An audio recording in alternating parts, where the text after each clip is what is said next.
Tus pensamientos determinan tu forma de ver la vida y por eso tienes que aprender a controlarlos. Tu cerebro siempre busca la salida óptima, lo que podría representar el final de tu capacidad de juicio ético. Cuando exista la posibilidad de conservar energía y asumir algo sin pensar demasiado, tu cerebro ejercerá esta opción. Normalmente acaba sustituyendo el esfuerzo por la creatividad, gracias a tus pensamientos. Varios factores, ilusión, disponibilidad y experiencia, influyen en tus decisiones. Estos factores te llevan a sacar conclusiones sesgadas. Pensar no es tan difícil como parece. Es un arte que debemos dominar. La gente utiliza la intuición, la llamada corazonada, en lugar de los hechos a la hora de tomar decisiones. Lo mismo ocurre con los problemas que son demasiado difíciles de resolver, empleando la lógica y la capacidad intelectual. La gente se deja llevar por lo que siente que es correcto. Este fenómeno representa el pensamiento rápido, que no gasta demasiada energía y te permite evaluar la situación y tomar decisiones relevantes rápidamente. El pensamiento lento, sin embargo, es el tipo que requiere un proceso de pensamiento consciente y que consume energía, y que usa la lógica en lugar de la memoria y las emociones. Por tanto, el dominio de los pensamientos pasa por comprender lo que constituye la intuición y las suposiciones. Los experimentos y los hechos dan forma a tu pensamiento. Por eso debes saber cuándo cambiar entre la intuición y los hechos empíricos. Daniel Kahneman es un maestro en su oficio. Sus conocimientos de economía conductual, pensamiento cognitivo y psicología le sitúan entre los mejores. Cree en anteponer los hechos a las suposiciones y en que los patrones de comportamiento pueden ser fáciles de reconocer utilizando ejemplos e instancias relativas. Sigue este resumen detallado para descubrir cómo tu cerebro puede llegar a entorpecer tu proceso de toma de decisiones y qué puedes hacer para evitarlo. Los dos sistemas asociados a tu cerebro son los responsables de cómo y cuándo piensas. Según los psicólogos Keith Stanovich y Richard West, los humanos tienen dos sistemas primarios de pensamiento. El sistema 1 funciona de forma automática y rápida, sin control voluntario y con poco esfuerzo. El sistema 2 dedica su atención a la actividad mental que requiere esfuerzo de cualquier tipo. Los humanos evitan sobrecargar su cerebro con información dividiendo consciente o inconscientemente las tareas en pasos más pequeños. Esto se debe a que, de forma natural, preferimos las soluciones que requieren el mínimo esfuerzo mental. En el momento en que una solución requiere mucho esfuerzo, la atención que se le presta empieza a disminuir. Mientras el sistema 1 toma decisiones instantáneas basadas en el hábito, el sistema 2 evalúa y supervisa la entrada del sistema 1, estableciendo el equilibrio en la función de tu cerebro. Sin embargo, esta acción se basa en algo distinto de los hechos, a saber, la fe y la intuición. El sistema 1 suele proporcionar la información al sistema 2 envuelta en impresiones. Estas impresiones se convierten en creencias a las que el ser humano se aferra. A continuación, las creencias se convierten en acciones que crean una identidad. El cerebro humano está programado para ajustarse a la velocidad y al estrés. La facilidad cognitiva entra en juego porque uno se comporta de manera diferente cuando se esfuerza por algo con facilidad. Otra función del sistema 1 es que te ayuda a configurar lo que es costumbre para ti, lo que te sorprende y la causa de estas cosas. Debes tener en cuenta que el sistema 1 necesita sacar una conclusión precisa de la información que se le envía. No le importa la verdadera evaluación de la información, pues saca sus propias conclusiones. El sistema 2 se esfuerza por encontrar una vía de escape para ti, especialmente cuando estás estancado en la búsqueda de una solución a un problema. Cuando el sistema 1 se enfrenta a una situación complicada para el que no puede encontrar una solución, buscará la ayuda del segundo sistema. Sin embargo, a veces tu cerebro te engaña y se engaña a sí mismo, haciéndote creer que una tarea es sencilla. Esto ocurre porque el cerebro quiere ahorrar la mayor cantidad de energía posible al ejecutar una tarea. Por eso, Cuando el sistema 1 cree que puede gestionar una situación o un problema, no activa ni pide la ayuda del sistema 2. Estos dos sistemas trabajan juntos para ayudarte a realizar tareas y tomar decisiones. Es más probable que hagas juicios basados en prejuicios e intuiciones que en hechos y estadísticas. Tiendes a sacar conclusiones precipitadas sobre un escenario basándote en la muestra proporcionada. Una lógica que también se aplica a los números. Crees que las muestras que implican números pequeños se extraen de una población pequeña. En el momento en que te dicen que 5 millones de personas trabajan en el sector público en Bulgaria, te inclinas a creer que la población de Bulgaria es pequeña, solo por la muestra. Estas son algunas de las cosas que determinan la forma de ver y evaluar el entorno. El efecto de anclaje se produce cuando un valor concreto de una cantidad desconocida influye en tu estimación de esa cantidad. Los seres humanos atribuyen valor a algo por lo que ancla el número asociado a ello. Amos Tversky y Daniel Kahneman inventaron la rueda de la fortuna manipulada para que se detuviera en 10 o 65. Estudiantes de la Universidad de Oregon participaron entonces en este experimento. Debían hacer girar la rueda y luego responder a 2 preguntas sobre el porcentaje de naciones africanas en la ONU. La primera era: ¿es ese porcentaje mayor o menor que el número de la rueda? La segunda: ¿cuál es tu suposición sobre el porcentaje real? Los que sacaron 10 en la rueda dieron porcentajes más bajos, y los que sacaron 65 respondieron con porcentajes más altos. Por tanto, el número aleatorio en el que se fijaron antes de responder a las preguntas influyó inconscientemente en su juicio. La facilidad con la que se pueden dar ejemplos determina la frecuencia de los acontecimientos. En cuanto te viene un ejemplo a la cabeza, tu mente reúne casos de un suceso similar y te hace creer que esa situación es frecuente.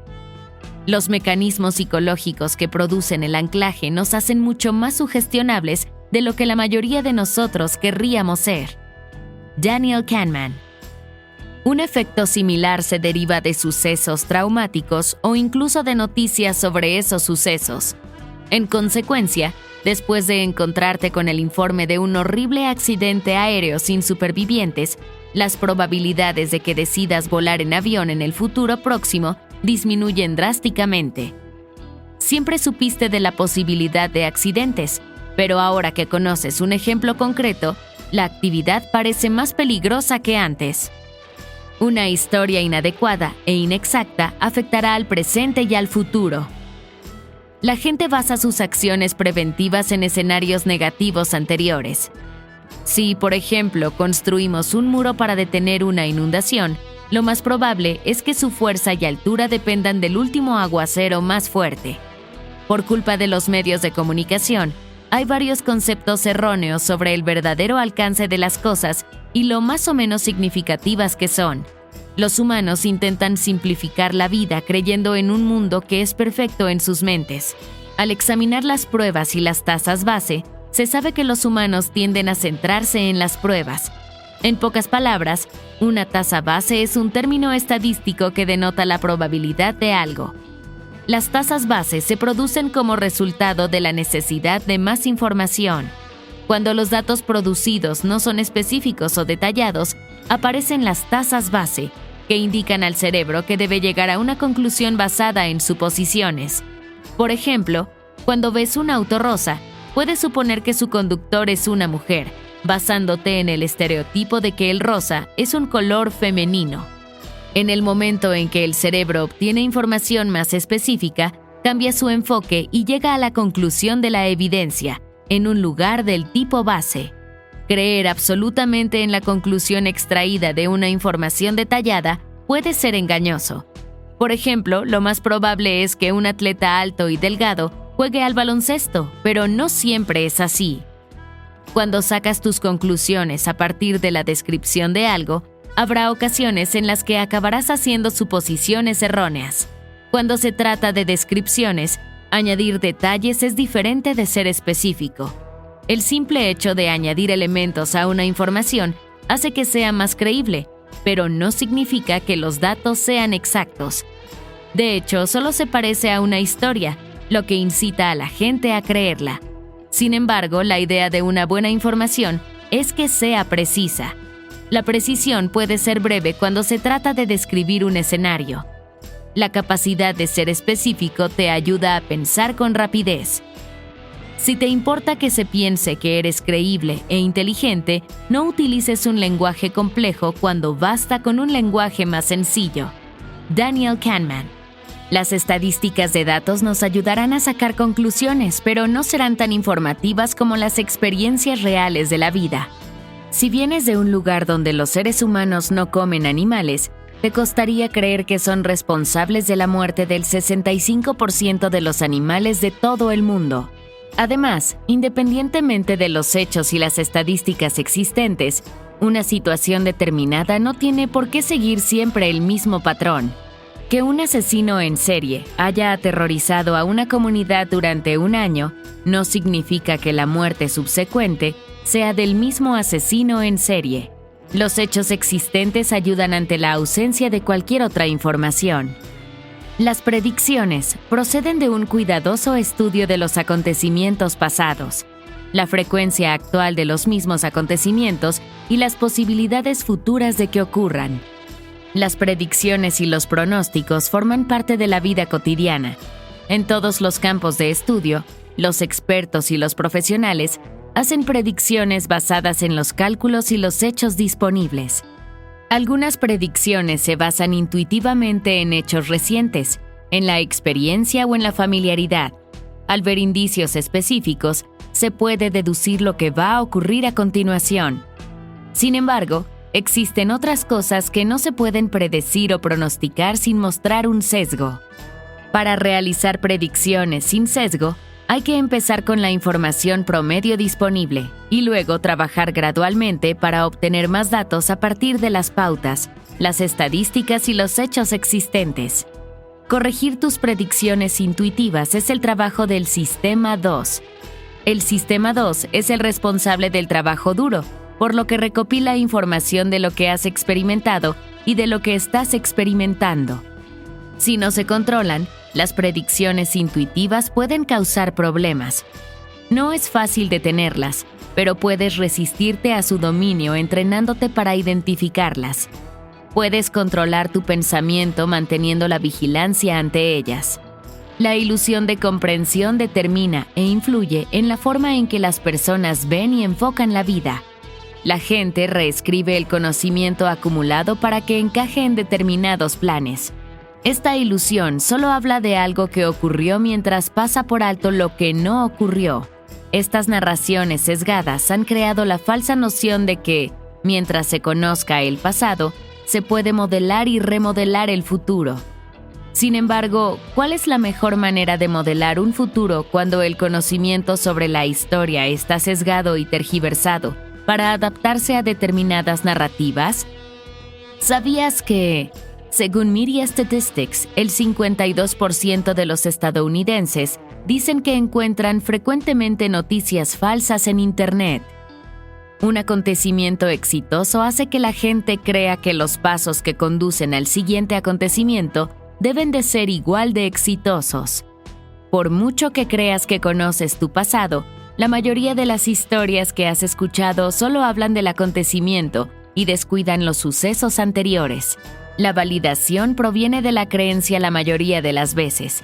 Aunque haya poca o ninguna evidencia, los humanos tienden a validar lo que creen debido a la influencia, la presión y la fe ciega. Cuando estás seguro de algo, no significa que sea correcto o verdadero. Solo significa que, como a tu Sistema 1 le ha resultado fácil procesar la información, saca conclusiones. Lo que ves es todo lo que hay. WYSIATI. Es un enfoque empleado por el Sistema 1 cuando quiere actuar sin esforzarse. La ilusión de validación mantiene a los seres humanos influenciados a la hora de juzgar. Las impresiones estructuradas que tienen una fórmula bien planificada son mejores que la intuición y las suposiciones. Cuando tengas un plan de trabajo respaldado por evidencias, utilízalo siempre por encima de tu intuición. Las intuiciones te dan juicios sesgados, mientras que las fórmulas te dan una pauta para abordar una tarea. Está bien confiar en tu intuición básica en situaciones y condiciones típicas o recurrentes. Sin embargo, cuando cambias de entorno, debes ser más cuidadoso y confiar en los hechos. El cambio de entorno significa que tienes que aprender cosas nuevas, y como tu intuición se basa principalmente en información almacenada, no será aconsejable que confíes en ella. Aunque planifiquemos, iniciemos y ejecutemos proyectos basándonos en los hechos e historias disponibles del mejor de los casos, no es el único que merece la pena estudiar. Para planificar con éxito, se deben evaluar muchas condiciones. El optimismo como mecanismo de defensa ante la duda es un arte que hay que dominar. No tener en cuenta la duda genera tanto confianza como exceso de confianza. Lo mejor es moderar el optimismo empleando la táctica premortem. La táctica premortem te permite asumir que un proyecto ha fracasado. Al fingir que lo hizo, tu cerebro trabaja continuamente para descubrir por qué. Al hacerlo, te expones a probables fallos y lagunas que puedes solucionar. Tus decisiones se ven afectadas por los recuerdos y el deseo de evitar pérdidas. Como hemos visto antes, las evaluaciones simples de una situación son obra del Sistema 1, mientras que la evaluación y comparación cuidadosas son obra del Sistema 2. Hay dos yo: el yo que experimenta, el yo que recuerda. El yo que recuerda se asocia con el Sistema 1, ya que forma automáticamente los recuerdos, mientras que el yo que experimenta representa el Sistema 2, que rige nuestro pensamiento consciente. Estos dos yo trabajan codo con codo a la hora de tomar decisiones. El yo experimentador te ayuda a decidir si te gusta una experiencia, y el yo recordador se centra en tu reacción cuando te la encuentras por primera vez. La gente tiende a ignorar los antecedentes y a centrarse en los recuerdos, que pueden no representar fielmente la realidad de lo ocurrido y llevar a decisiones erróneas. A tu memoria no le importa la duración del acontecimiento, solo se centra en tus sentimientos. Por ejemplo, imagina que te fuiste de viaje con tus amigos. Te divertiste mucho, descubriste nuevos lugares y te sentiste feliz. Pero entonces, mientras paseabas por la ciudad, alguien te empujó al suelo y te robó el teléfono. Te sentiste enfadado, frustrado y triste. Aunque todo el viaje anterior a ese momento fue perfecto, los intensos sentimientos que tuviste durante ese único suceso negativo empañaron tus recuerdos. Por recientes que sean, tus experiencias y recuerdos personales solo son fiables en cierta medida a la hora de tomar decisiones. En cuanto a asumir un riesgo y examinar la pérdida, siempre buscamos la apuesta más segura, independientemente del resultado probable. Cuando se trata de apostar, no estás dispuesto a correr riesgos porque cuando la probabilidad de una pérdida parece ser mayor que la de una ganancia, instintivamente quieres evitarla. Los seres humanos siempre tienen más interés en evitar las pérdidas que en esforzarse por conseguir ganancias. En cuanto existe la posibilidad de una pérdida, el cerebro empieza a trabajar para evitarla. Adoptar medidas de riesgo para evitar pérdidas es útil, pero no conviene exagerarlo. Considera una decisión como una de las numerosas opciones de las que dispones. No descartes automáticamente una opción porque contenga una pérdida potencial. Como las recompensas y los castigos moldean tu reacción y motivan tus acciones, debes prestarles atención. Tus pensamientos son una combinación de muchos acontecimientos que conforman tu vida. Tomarás mejores decisiones fácilmente cuando controles tu forma de pensar. Entender tus dos sistemas y entrenarte para poder controlar tus pensamientos te dará una mayor ventaja. Muchas personas sufren la incapacidad de pensar bien o de comprender sus pensamientos. Tus pensamientos influyen mucho en tus acciones. Y si tus pensamientos no son los correctos, existen muchas formas de reconducir tu vida. Puedes empezar siendo preciso cada vez que tengas que hacer una descripción. También puedes decidir centrarte más en las pruebas que en los prejuicios. Así, abrirás tu mente a muchas otras opciones para que puedas tomar mejores decisiones. Tener las ideas claras te generará más oportunidades en tu vida personal y laboral. Lo que da a las personas de éxito la ventaja sobre los demás es saber cómo alternar entre ser un pensador rápido y un pensador lento. Puedes triunfar en muchas cosas una vez que sepas cómo utilizar tus pensamientos para influir en tus acciones y tus decisiones. No existe una receta mágica para el éxito. Necesitas la máxima concentración, determinación y la mentalidad adecuada. Tu forma de pensar influye en todo esto.